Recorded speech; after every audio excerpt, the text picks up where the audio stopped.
deep in the ancient lands of the Levant, where the cliffs rise high, and the winds whisper secrets of old. There was once a god who ruled the skies. His name was Baal, the mighty storm god, feared and worshipped by the people of Canaan, Phoenicia, and beyond.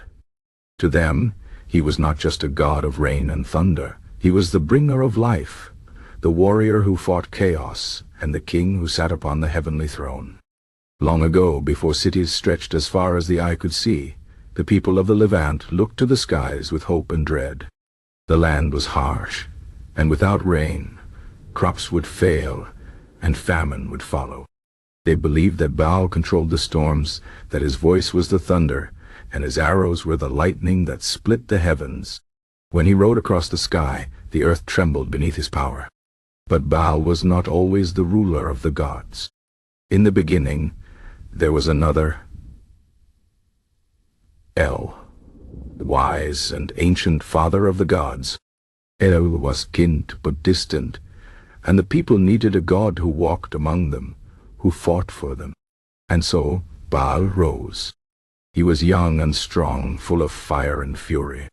With his mighty club he battled the forces of chaos, the sea god Yam, who wished to drown the world, and Mot, the god of death, who sought to claim all life for his dark kingdom. The greatest of these battles was against Yam. The sea god roared with waves as high as mountains, his voice shaking the earth. The other gods trembled, but Baal stood firm. He took his sacred weapon, crafted by the divine smith Kotarwakasis, and struck Yam with all his might. The sea god fell, and the waters grew calm. Baal had saved the world from the endless flood. Yet peace did not last long. Mot, the god of death, envied Baal's power. He challenged him, saying, "You may rule the skies, but all who live must one day bow to me." Baal, proud and unafraid, descended into the underworld to face him. For a time, the world grew silent. The rain stopped, the earth dried, and the people mourned, for they believed their storm god was lost. But Baal's sister Anat, the fierce warrior goddess, could not accept his death. She marched into the underworld, cutting down demons and shades until she found Mot. With her sword she struck him again and again, grinding his body into dust and scattering it over the fields. Only then did Baal return, rising like the storm itself, bringing life back to the land. The people rejoiced. They built temples in his honor, carved his image into stone so that his power would never be forgotten. High on the cliffs of the Levant, his face was etched beside the symbols of lightning and rain, a reminder that he was the Lord of storms, the defeater of chaos. Yet Baal's story does not end there. Even as his worshippers praised him, new gods rose and empires clashed.